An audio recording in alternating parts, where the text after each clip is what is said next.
This is how to delete files from OneDrive without losing them. So first thing that you will do is simply go over here to the hidden icons on the bottom right. And after that, just simply click on your OneDrive. And now just simply go to open folder. Now from here, you should be able to see your OneDrive. And now just simply go to the start menu over here and search for File Explorer. And now from here, just simply select a file location. So I'm going to go for desktop and I'm going to create a new folder. And now from here, let's say I'm going to go for OneDrive backup. And after that, just simply go to the file.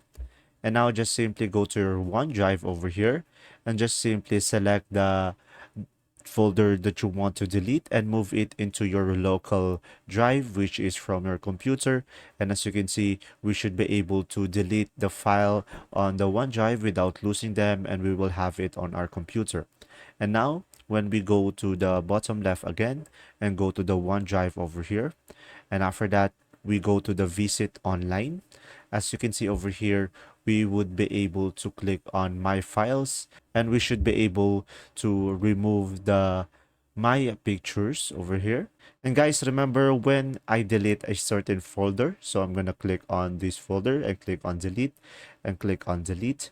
From here, when you go to the recycle bin, you should be able to restore it as well. So as you can see, we should have an option over here to restore, or we can just simply completely delete it and click on delete.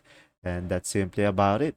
And as you can see, the picture folder is still on my computer, and the picture folder is not on OneDrive anymore.